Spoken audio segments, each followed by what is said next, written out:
ധാരണ വളർന്നു വരുന്ന പുതിയ തലമുറയിലെ പൊതുസമൂഹത്തിലോട്ട് വന്ന് പൊതുമേഖലകളിൽ പ്രവർത്തിക്കാൻ താല്പര്യപ്പെടുന്ന സ്ത്രീകളെ എല്ലാ കാലത്തും ഒതുക്കാനും അവരെ മാറ്റി നിർത്താനും ഉപയോഗിക്കുന്ന ഏറ്റവും വലിയൊരു മാർഗമാണ് വ്യക്തിഹത്യ. പുതിയ തലമുറയിലുള്ള കുട്ടികൾക്ക് തൻ്റെ അനുഭവ സമ്പത്തിൽ നിന്നും എങ്ങനെയാണ് നമ്മൾ സ്വപ്നം കാണുന്ന ലോകത്തേക്ക്, ഒരു ഇക്വാളിറ്റിയുടെ ലോകത്തേക്ക്, നീതിയുടെ ലോകത്തേക്ക് ഒക്കെ മുന്നോട്ട് സഞ്ചരിക്കേണ്ടത്. തനൂജ ഭട്ടതിരി എഴുത്തുകാരിയാണ്. അറിയാം. തനൂജ പറഞ്ഞൊരു പോയിന്റ് ഉണ്ട്, അതായത് എക്കാലത്തും ഈ പറഞ്ഞ സ്ത്രീകൾ മുൻപന്തിയിലേക്ക് വരുന്നതിനെ തടയാൻ വേണ്ടിയിട്ട് പലപ്പോഴും ഒരു ക്യാരക്ടർ അസാസിനേഷൻ്റെ ഒരു പ്രത്യേക ഒരു പ്രവണത ആൾക്കാർ പ്രകടിപ്പിക്കും പല ആൾക്കാർ. അതെ, അങ്ങനെ ഒരു ചിന്ത ഉണ്ടാകുന്നത് തന്നെ വളരെ മോശമല്ലേ? പ്രത്യേകിച്ച് കോൺഗ്രസ് പാർട്ടിയാണെങ്കിൽ ഒരു വനിതാ പ്രധാനമന്ത്രിയായിരുന്നു അവരുടെ കൂട്ടത്തിൽ നിന്ന്, കേട്ടില്ലേ? അവരെ ഓർത്തെങ്കിലും ഇങ്ങനെ ഒരു അധിക്ഷേപിക്കുന്ന തരത്തിൽ റോക്ക് പറഞ്ഞില്ലേ, റോക്ക് സ്റ്റാർ അല്ല, rock and roll, rock dance മോശം എന്നുള്ള അഭിപ്രായത്തിലല്ല ഞാൻ പറയുന്നത്. പക്ഷേ എന്തോ കളിയാക്കാനാണല്ലോ അപ്പോൾ അത് ഉപയോഗിച്ചത്. അപ്പോൾ അങ്ങനെ കളിയാക്കുന്നത് ശരിയായിട്ടില്ല എന്നുള്ളത് തന്നെയാണ്. അത് പൊതുസമൂഹത്തിന് നൽകുന്ന സന്ദേശം വളരെ മോശമായിപ്പോയി എന്നുള്ളതാണ്. ഇപ്പം കക്ഷി രാഷ്ട്രീയം നോക്കാണ്ട് ചിലരെല്ലാം അതിൽ പ്രതികരിച്ചിട്ടുണ്ട്. ഇപ്പോൾ ശോഭാ സുരേന്ദ്രൻ്റെ ഒരു പ്രതികരണം ഞാൻ കണ്ടിരുന്നു. പൊളിറ്റിക്കലായിട്ട് വലിയ അഭിപ്രായ വ്യത്യാസം. ടീച്ചറെ, ഒരുപക്ഷെ വേണമെങ്കിൽ കോൺഗ്രസിന്റെ അധ്യക്ഷ സോണിയാഗാന്ധിയോട് ഇക്കാര്യം ചോദിച്ചു കഴിഞ്ഞാൽ അവർ സ്വാഭാവികമായിട്ടും മുല്ലപ്പള്ളിയെ തള്ളിപ്പറഞ്ഞ് ടീച്ചറെ അനുകൂലിക്കുകയായിരിക്കും ചെയ്യുക. എനിക്ക് ഉറപ്പാണ്. സോണിയാഗാന്ധി മാത്രമല്ല, ഒരു പക്ഷേ രാഹുൽ ഗാന്ധി ഒന്നും ഇങ്ങനെ പറയുന്നതിന് അനുകൂലിക്കുന്ന എനിക്ക് തോന്നുന്നില്ല. ഇനി എനിക്കറിയില്ല, ഞാൻ അതൊന്നും പറഞ്ഞ് കേട്ടിട്ടില്ല. സോണിയാഗാന്ധി എന്തായാലും അതിനെ അനുകൂലിക്കാൻ യാതൊരു സാധ്യതയും കാണുന്നില്ല. ഇവിടെ എന്ത് പറഞ്ഞിട്ടാണ് ഇകഴ്ത്തുക? പക്ഷേ ഇത് അവർക്ക് തന്നെയല്ലേ നാശമായിട്ട് വരിക. അവർ ജനം ഇങ്ങനെ കാണുകയല്ലേ, ഒരു ഉത്തരവാദപ്പെട്ട സ്ഥാനത്തിരിക്കുന്നവർ പറയാൻ പാടില്ലാത്ത തരത്തിൽ പറയുക എന്നുള്ളത്. എനിക്ക് അദ്ദേഹത്തോടൊരു ശത്രുതയില്ല. അദ്ദേഹത്തോട് വളരെ സൗഹൃദം കാണിച്ചിട്ടുള്ള ഒരാളാണ് ഞാൻ. ഇതിനിടയ്ക്ക് വല്ലതും പിന്നെ മുല്ലപ്പള്ളി ഫോൺ വിളിക്കുകയോ സംസാരിക്കുകയോ ഒന്നുമില്ല. ഈ സമയത്ത് അദ്ദേഹത്തെ പിന്നെ വിളിക്കുന്നവർ ശരിയല്ല. അല്ല, കാണുകയല്ലോ ചെയ്യും എവിടെയെങ്കിലും സന്ദർഭവശാൽ. ഇല്ല, കണ്ടാലും എനിക്ക് പ്രശ്നമൊന്നുമില്ല. ഞാൻ അദ്ദേഹത്തോട് യാതൊരു വൈരാഗ്യവും മനസ്സിൽ സൂക്ഷിക്കാൻ ആഗ്രഹിക്കുന്നില്ല. കാരണം ഞങ്ങൾ പലപ്പോഴും അവിടെ MP ആയിരിക്കുമ്പോഴും മത്സരിക്കുമ്പോഴും ഒക്കെ കണ്ടിട്ടുള്ളവരാണ്, ഒരുപാട് സൗഹൃദം പങ്കിട്ടിട്ടുള്ളതാണ്. എന്നിട്ട് ഈ രാഷ്ട്രീയ മുതലെടുപ്പിന് വേണ്ടിയിട്ട് പരസ്പര സൗഹൃദം കാണിക്കുന്ന അവസരത്തിൽ തന്നെ ഇങ്ങനെ ഇകഴ്ത്തേണ്ടിയിരുന്നോ? ഞാൻ അദ്ദേഹത്തോടൊരു വെറുപ്പ് കാണിച്ചിട്ടുള്ള ആളല്ലല്ലോ വ്യക്തിപരമായിട്ട്. പൊളിറ്റിക്കലായിട്ട് നല്ല എതിർപ്പുണ്ട്, അതിനെന്താ, പൊളിറ്റിക്കലായിട്ട് എതിർപ്പുണ്ട്. പക്ഷേ അദ്ദേഹത്തോട് ഞാൻ എന്തെങ്കിലും ആ തരത്തിലുള്ള വൈരാഗ്യം ഒരു പരാമർശം ഇതുവരെ അദ്ദേഹത്തെക്കുറിച്ച് നടത്തിയിട്ടില്ല. അയ്യോ, ഒരിടത്തും ഇല്ല. നടത്താൻ ഉദ്ദേശിക്കുന്നുമില്ല. ഇനി ഇപ്പൊ അദ്ദേഹത്തെ കാണുമ്പോ എനിക്ക് പ്രശ്നമൊന്നുമില്ല. അദ്ദേഹം താങ്കളിൽ പിന്നെ ചാർത്തി തന്ന വിശേഷണങ്ങൾക്ക് പകരമായിട്ട് വേറെ വിശേഷണമൊന്നും ടീച്ചർ എന്തായാലും മൂപ്പർക്ക് കൊടുക്കാൻ ഉദ്ദേശിക്കുന്നില്ല. ഒരിക്കലും ഇല്ല. അതിന്റെ അങ്ങനെ കൊടുത്താൽ പിന്നെ എന്താ അതിന്റെ അർത്ഥമുള്ളത്? അദ്ദേഹവും ഞാനും എല്ലാം മനസ്സിലാക്കേണ്ടത്, നമ്മളൊരു കുഞ്ഞു കേരളത്തിൽ രാഷ്ട്രീയ പ്രവർത്തനം നടത്തുന്ന ആളുകളാണ്. ഇവിടെ ലോകത്തിൽ എത്രയോ മഹാപ്രതിഭകളൊക്കെ ഉണ്ട്, വലിയ ത്യാഗപൂർണമായിട്ടുള്ള പ്രവർത്തനം അവരൊന്നും ചെയ്യുന്നതിൻ്റെ നാലയലത്ത് നമുക്ക് എത്താൻ പറ്റില്ല. എന്നാലും അത്തരത്തിലുള്ള ഒരു മഹത് പ്രവർത്തനമൊക്കെ നടത്തുന്ന ആളുകളുടെ ജീവിതം കൊണ്ട് പഠിച്ചിട്ട് ചെറുതായിട്ട് എന്തെങ്കിലും അതിനകത്ത് നിന്ന് എടുത്തിട്ട് നമ്മുടെ ഈ ചെറിയ ജീവിതത്തിനിടയ്ക്ക് ജനങ്ങൾക്ക് വേണ്ടി എന്തെങ്കിലും ചെയ്യാൻ പറ്റുമോ, അത് ഇംപ്ലിമെൻറ്റ് ചെയ്യാൻ പറ്റുമോ, അതാ പരിശോധിക്കേണ്ടത്. അല്ലാതെ ഇങ്ങനെ ഒരു തരം തൊഴുത്തിൽ കുത്തും കൊണ്ട് നടന്നിട്ട് ഒരു വല്ലാത്തൊരു അസ്വസ്ഥത ഉണ്ടാക്കുന്ന ഒരു സമീപനം സ്വീകരിക്കുകയല്ല. ഞാനായാലും മുല്ലപ്പള്ളിയൊക്കെ ആയാലും നമ്മളൊക്കെ ചെയ്യുന്നത് ഒരു പരിമിതമായ സ്ഥലത്ത് നിന്നിട്ടാണ്. എന്നാൽ ഒരുപാട് ഉദാഹരണങ്ങൾ നമ്മുടെ എല്ലാം മുന്നിലുണ്ട്, വലിയ തോതിൽ ത്യാഗപൂർണമായി പ്രവർത്തിക്കുന്നവരുടെ. ഞാൻ കാണുന്നത് അവരുടെ എല്ലാം ജീവിതത്തിലുള്ള ചെറിയൊരംശം നമ്മൾ സാമൂഹ്യ പ്രവർത്തകരാകുമ്പോൾ ഏറ്റെടുത്താൽ അത്ര കണ്ട് നാട്ടിലെ ജനങ്ങൾക്കൊരു സ്വൈര്യം ഉണ്ടാകും, സമാധാനം ഉണ്ടാകും. ടീച്ചറെ, മുല്ലപ്പള്ളിയൊക്കെ ഇങ്ങനെ പറയുമ്പോൾ പോലും ഒരുപക്ഷെ ടീച്ചർ നേരത്തെ പറഞ്ഞുള്ള സോണിയാഗാന്ധി എന്തായാലും മുല്ലപ്പള്ളിയുടെ അഭിപ്രായം പങ്കുവെക്കില്ല എന്ന് പറയുന്നത് പോലെ ഈ കേന്ദ്രത്തിലൊക്കെ സോണിയാഗാന്ധിയൊക്കെ ആയിട്ട് ബന്ധപ്പെടുന്ന ആൾക്കാർ ഇപ്പം ഞാൻ കാണിച്ചു തരാം. തരൂരിൻ്റെ നോക്കുക, തരൂർ ടീച്ചറെ അഭിനന്ദിച്ചുകൊണ്ടാണ്, അതായത് ഇത് ഗാർഡിനെ വെച്ചിട്ടാണ് മുല്ലപ്പള്ളി ടീച്ചറെ പരിഹസിക്കാൻ ശ്രമിച്ചതെങ്കിൽ ദ ഗാർഡിനെ വെച്ചുകൊണ്ട് തന്നെയാണ് ശശി തരൂർ, കോൺഗ്രസിൻ്റെ MP ആണ്, വളരെ പ്രധാനപ്പെട്ട ഒരു വ്യക്തിയാണ്, ഒരു ട്വീറ്റ് ചെയ്തിട്ട് ഇതിനെ അഭിനന്ദിക്കുകയാണ്. നോക്ക്, അദ്ദേഹം തുടക്കം മുതൽ വളരെ പോസിറ്റീവായിട്ട് സമീപനം എടുത്തത്. ഒരല്പമെങ്കിലും മാനുഷികതയോ അല്ലെങ്കിൽ ധാരണയുള്ള ആളുകൾ അങ്ങനെ ചെയ്യൂ. കാരണം ഒരു സാധാരണ ഒരു ചൊല്ലുണ്ടല്ലോ, സാമാന്യനായൊരു വൈരി വരും നേരം വാമന്മാർ തങ്ങളിൽ ചേർന്നു ന്യായമെന്ന്. കടുത്ത ഒരു ശത്രു വരുമ്പോൾ അതിനെ നേരിടാൻ നമ്മൾ കൂട്ടായിട്ട് പരിശ്രമിക്കുകയാണ്.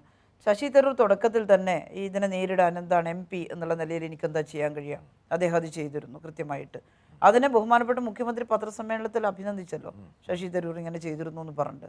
പിന്നീടും അദ്ദേഹം കേരളത്തിൻ്റെ ഒരു മോഡൽ, ഞങ്ങൾ ഇങ്ങനെയാണ്, ഞങ്ങളാണ് അവിടെ, ശശി തരൂരും നമ്മളും എല്ലാം കൂടി ചേരുന്ന ഒരു കേരളമാണ്. ഇവിടെ എന്തെങ്കിലും ഒരു മോഡൽ ചെയ്താൽ അത് ശൈലജ ടീച്ചറോ മറ്റാരെങ്കിലോ അല്ലെങ്കിൽ പിന്നെ മന്ത്രിമാരോ അവരുടെയൊന്നും അല്ലല്ലോ, കേരളത്തിൻ്റെ ഒരു മോഡലല്ലേ നമ്മൾ സൃഷ്ടിക്കുന്നത്. അല്ല, കേരള മോഡൽ തന്നെ എത്രയോ ആൾക്കാർ കോൺട്രിബ്യൂട്ട് ചെയ്തതാണ്. ടീച്ചർ, ഇത് ഇന്ത്യയിലെ ഒരുപാട്, ലോകത്തിലെ ഒരുപാട് മാധ്യമങ്ങളിൽ കേരളം നിറഞ്ഞേക്കുകയാണ്. എത്രത്തോളം ക്യൂരിയോസിറ്റി ലോകത്തിലുള്ള ആൾക്കാർക്ക് കേരളത്തോട് ഉണ്ട് എന്ന് കാണിക്കാൻ വേണ്ടിയാണ്. ബിക്കോസ് ഇത് ഞാൻ ഇതുവരെ എവിടെയും അറിയപ്പെട്ട ഒരു വ്യക്തിയല്ലല്ലോ, എല്ലാവർക്കും അറിയാമല്ലോ. ഞാൻ ഈ കേരളത്തിൽ രാഷ്ട്രീയ പ്രവർത്തനം നടത്തുന്ന ഒരാൾ മാത്രമല്ല എനിക്ക് ആകെ ഒരു എന്തെങ്കിലും ഒരു അഖിലേന്ത്യാ ഇതുണ്ടെങ്കിൽ തന്നെ എൻ്റെ മഹിളാ സംഘടനയുടെ ഒരു പ്രവർത്തക, പിന്നെ പാർട്ടിയുടെ CC മെമ്പർ എന്നുള്ള നിലയിലാണ്. അത് ഇന്ത്യയിലാകെ അറിയപ്പെടുന്നതിനൊരു കാരണമേ അല്ല. എന്നിട്ടല്ലേ ലോകത്തിൻ്റെ നാനാഭാഗത്തും ഞാൻ ഇവിടെ ഒതുങ്ങി കഴിയുന്ന ഒരാളാണ്. പക്ഷേ ഇതെങ്ങനെയാണ് ഇവരെല്ലാം ഇത് എടുക്കാൻ കാരണം? ഐക്യരാഷ്ട്രസഭയുടെ വെബിനാർ അതിൽ ടീച്ചർ പങ്കെടുത്തു. Prior to her life in politics, Ms. Shailacha teacher was a science teacher, earning her the last name she uses today, teacher. Mrs. Shailacha, Kerala state has one of the lowest COVID-19 related mortality rates in India. കേരളത്തിന് കിട്ടിയിട്ടുള്ള ഒരു അംഗീകാരമാണ്. അതെ, അതെല്ലാം വരുന്നത് എന്തുകൊണ്ടാണ്? Shailaja teacher എന്ന് പറയുന്ന ഒരു വ്യക്തിക്ക് വേണ്ടി അല്ലത്. ഇപ്പം ഞാനിവിടെ ആരോഗ്യവകുപ്പ് മന്ത്രിയാണ്, എന്നോട് ചോദിച്ചാലാണ് കേരളത്തിൽ എന്താ നടക്കുന്നത് എന്നുള്ളത് അറിയാൻ അവരാഗ്രഹിക്കുന്നത്. അപ്പോൾ എന്നോട് കേരളത്തിൻ്റെ ആരോഗ്യ മേഖലയിൽ എങ്ങനെയാണ് ചെയ്യുന്നത്? നിങ്ങളുടെ ബഹുമാനപ്പെട്ട മുഖ്യമന്ത്രി ഒരുപാട് ഇത്തരത്തിലുള്ള വെബിനാറുകളിലും പിന്നെ BBC തന്നെ പിന്നെ പറഞ്ഞു. BBC-യിലെല്ലാം പറയുമ്പം തന്നെ ആദ്യം കേരള ഗവൺമെൻറ്റിനെ കുറിച്ച് പറഞ്ഞിട്ടാണ് എന്നോട് അവർ സംസാരിക്കാൻ വരുന്നത്, കേരള ഗവൺമെൻറ്റിൻ്റെ പ്ലാനിങ് കാര്യങ്ങൾ. അപ്പോൾ എന്താണ് ഈ കേരളം മാത്രമൊന്നുമല്ല, മറ്റ് ചില അപൂർവം ചില സൗത്ത് കൊറിയയെക്കുറിച്ച് പറയുമ്പോൾ അവിടെ കുറേ കാര്യങ്ങൾ നന്നായിട്ട് ചെയ്തിട്ടുണ്ട്. അതുപോലെ തന്നെ ഫിൻലാൻഡ് ഇവിടെ നന്നായിട്ട്, അങ്ങനെയുള്ള ചില അപൂർവം ചില കേന്ദ്രങ്ങൾ മാത്രമേ ഈ കൊറോണയെ ഒരു തൃപ്തികരമായി പ്രതിരോധിച്ച് നിൽക്കുന്നുള്ളൂ. ന്യൂസിലൻഡ് അങ്ങനെയുള്ള ചില സ്ഥലങ്ങൾ, പിന്നെ ജർമ്മനിയിൽ അവർ നന്നായിട്ട് അപ്പോൾ ആ മേഖലകളിലേക്ക് ആളുകൾ പോവുകയാണ്. എന്നിട്ട് അവിടെ എന്ത് നടന്നു എന്ന് അവർ ലോകത്തെ കാണിക്കാൻ വേണ്ടി പറയുന്നു. ഇപ്പം എന്നോട് ചോദിച്ച് ഇൻ്റർവ്യൂ എടുത്തതുകൊണ്ട് എൻ്റെ മുഖചിത്രം കൊടുക്കുന്നു. അതുപോലെ തന്നെ BBC ഇവിടുത്തെ ആരോഗ്യവകുപ്പ് മന്ത്രി എന്നുള്ള നിലയിൽ എന്നിൽ നിന്ന് അറിയാൻ ആഗ്രഹിക്കുന്നു, നിങ്ങളുടെ ആരോഗ്യ മേഖല എങ്ങനെയാണ് എന്നുള്ളതാണ് അറിയാൻ ആഗ്രഹിക്കുന്നത്. അപ്പോൾ അത് ചോദിക്കുമ്പോൾ നമ്മൾ പറയില്ല എന്ന് പറയേണ്ടതല്ലോ.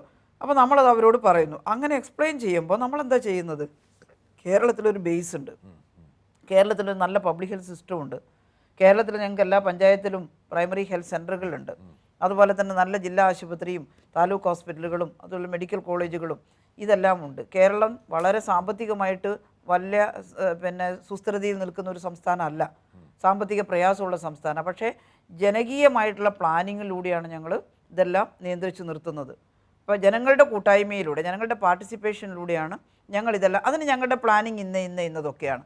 ആ പ്ലാനിങ് ആണ് അവരെ ആകർഷിക്കുന്നത്. യഥാർത്ഥത്തിൽ ടീച്ചറിലൂടെ പ്രൊമോട്ട് ചെയ്യപ്പെടുന്നത് അല്ലെങ്കിൽ മുഖ്യമന്ത്രിയിലൂടെ പ്രൊമോട്ട് ചെയ്യപ്പെടുന്നത് കേരളം എന്ന ഭൂമികയാണ്. കേരളമാണ്, കേരളവും കേരളത്തിന്റെ പോളിസി ആൻഡ് പ്ലാനിങ്. കേരളത്തിന്റെ ഭൂമികയുടെ ഭാഗമാണ് പ്രതിപക്ഷവും, പക്ഷെ അവർ കൂടിയാണ് പ്രൊമോട്ട് ചെയ്യപ്പെടുന്നത്. പിന്നെ അവരും കൂടി അഭിമാനിക്കേണ്ടതല്ലേ ആ കാര്യത്തിൽ. അതിന് ഇതെല്ലാം PR വർക്കാണെന്ന് പറഞ്ഞിട്ട് എനിക്ക് PR വർക്ക് എന്താണെന്ന് തന്നെ അറിയില്ല. ഇനിയിപ്പം ബ്രിട്ടാസ് നടത്തുന്ന ഈ പ്രവർത്തനത്തെ അവർ PR വർക്ക് എന്ന് പറയും. BBC-യിൽ PR വർക്കാണ്. BBC 42 അന്താരാഷ്ട്ര മാധ്യമങ്ങളിൽ കേരളത്തെക്കുറിച്ച് മുഖ്യമന്ത്രിയും ആരോഗ്യമന്ത്രിയെ കുറിച്ചൊക്കെയുള്ള വാർത്തകൾ വന്നു എന്നാണ് പറയുന്നത്. 42. അതിൽ വിഷമം ടീച്ചർക്ക് ഈ എണ്ണം അറിയില്ല, പക്ഷെ അവർ കണ്ടുപിടിച്ചു. എനിക്ക് സത്യമായിട്ട് 48 42 കുറച്ച് അവർ അയച്ചു തന്ന അതിന്റെ കാര്യങ്ങൾ അയച്ചു തന്നുള്ളത് മാത്രമേ എൻ്റെ കണ്ണിലുള്ളൂ. ഒരു കണക്കിന് ടീച്ചർ നൽകിയ അഭിമുഖത്തെ കുറിച്ച് ടീച്ചർ കാണുന്നതിനേക്കാൾ ഏറ്റവും കൂടുതൽ വായിച്ചു നോക്കുന്ന അവരാണെന്ന് മനസ്സിലായി. അത് നന്നായി ഏതായാലും, കാരണം ലോകരാഷ്ട്രങ്ങളിലുള്ള ഒരു അഭിപ്രായം അവർ അറിയുന്നുണ്ടല്ലോ. അതെ, അത് BBC-ന്നൊരു ഇന്റർവ്യൂ ചോദിക്കും, എന്താ കേരളത്തിൽ കേരളത്തിന് മാത്രമൊന്നും അല്ല വിളിക്കുന്നത്, മറ്റ് പലയിടത്തും അവർ നടത്തുന്നുണ്ടല്ലോ. പക്ഷെ കേരളത്തിൻ്റെ ഈ അനുഭവം നമ്മളെ കണക്കാണ്, വളരെ വ്യക്തതയുള്ള പിന്നെ ഡാറ്റയാണ്, വസ്തുതകളാണ്. ആ ഡാറ്റ അവരോട് പറയുമ്പോൾ അവർ പറയുകയാണ് ഇത് വളരെ അത്ഭുതമായിരിക്കുന്നു, നിങ്ങൾക്ക് എങ്ങനെ ഇങ്ങനെ ഫ്ലാറ്റൻ ചെയ്യാൻ കഴിഞ്ഞു, നിങ്ങൾക്ക് എങ്ങനെ ലോക്കൽ സ്പ്രെഡ് ഇത്ര നിയന്ത്രിച്ച് നിർത്താൻ പറ്റി എന്ന് അവർ പറയുകയാണ്. അപ്പോൾ ഞങ്ങൾ ഈ പ്ലാനിങ് കാരണമാണ് ഞങ്ങൾ ജനങ്ങൾ ഒറ്റക്കെട്ടായിട്ട് പ്രവർത്തിക്കുകയാണ്, ജനങ്ങളിൽ അവയർനെസ് ക്രിയേറ്റ് ചെയ്യുകയാണ്, ഇതാണ് അവരെ ആകർഷിക്കുന്നത്. അപ്പോൾ അവർ പറയുന്നു കേരള വളരെ നന്നായിട്ടുണ്ട്, പിന്നെ നിങ്ങളുടെ മോഡൽ മറ്റു പല സ്ഥലത്തും ഇത് പ്രയോഗിക്കേണ്ടതാണ് എന്നെല്ലാം അവർ പറയുന്നു. പക്ഷെ ടീച്ചർ അവരോട് പറയണം, ദേവി ഇത് നിങ്ങൾ അങ്ങനെ പറയരുത്, ഞങ്ങളുടെ പ്രതിപക്ഷത്തിന് അത് ഇഷ്ടപ്പെടില്ല.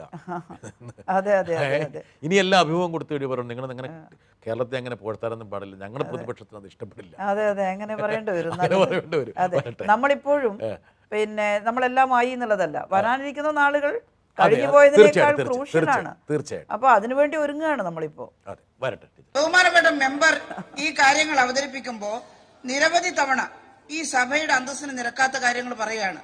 ബഹുമാനപ്പെട്ട സ്വരാജ് പറഞ്ഞതുപോലെ പെണ്ണാണ് ഭരിക്കുന്നതെങ്കിലും എന്താ പെണ്ണിന് കുഴപ്പം? പെണ്ണിന് എന്താ കുഴപ്പം? ആണിന്റെ അന്തസ് കാണിച്ചു എന്നാ ലജ്ജയില്ലേ ഷാനിമ ഉസ്മാൻ അടുത്ത് നിന്ന് കേൾക്കാൻ ഷാജി പറയുന്നത്? രണ്ടാമത് സർ, സാമൂഹ്യനീതി വകുപ്പിന് ഡിറ്റൻഷൻ സെന്റർ തുടങ്ങാനുള്ള നിർദ്ദേശം വന്നത് ബഹുമാനപ്പെട്ട മുനീർ ഇരിക്കുമ്പോഴാണ്, UDF ഇരിക്കുമ്പോഴാണ്. ആ കുഞ്ഞുമോള് ആവർത്തനാന്ന് തോന്നുന്നുണ്ട് അവളുടെ പേരല്ലേ. അതെ, അതെ. അവള് നല്ലൊരു ആക്ടറാണ് കേട്ടോ. എന്തായാലും അവളെ നമുക്ക് വിടരുത്, വരട്ടെ അവള്. ഹായ് ടീച്ചറമ്മേ. ടീച്ചറമ്മയ്ക്ക് സുഖമല്ലേ? ഞങ്ങളെല്ലാം സുഖമായിരിക്കുന്നത് ടീച്ചറമ്മ ഉള്ളത് കൊണ്ടാണ്. അല്ല, എനിക്കൊരു സംശയം. ടീച്ചർമ്മ വളരെ ബോൾഡായിട്ടും ശക്തമായിട്ടും സംസാരിക്കുമെങ്കിലും ദേഷ്യപ്പെട്ട് കണ്ടിട്ടില്ല. അതെന്താ അങ്ങനെ? ടീച്ചർമാരൊക്കെ ദേഷ്യപ്പെടാറുണ്ടല്ലോ, അതിന്റെ രഹസ്യം എന്താ? അത് ശരി, ആവർത്തനയെ പഠിപ്പിക്കുന്ന ടീച്ചർമാരെല്ലാം ദേഷ്യപ്പെടാറുണ്ട്. പക്ഷേ മോളെ, ടീച്ചറും ദേഷ്യപ്പെടാറുണ്ട്, പക്ഷെ ആവശ്യമില്ലാണ്ട് ദേഷ്യം വരാറില്ല എന്നേ ഉള്ളൂ. എന്തായാലും മോൾക്ക് നന്നായിട്ട് അഭിനയിക്കാൻ അറിയാം. മോളൊരു വലിയ ആർട്ടിസ്റ്റ് ആയിട്ട് മാറും കേട്ടോ.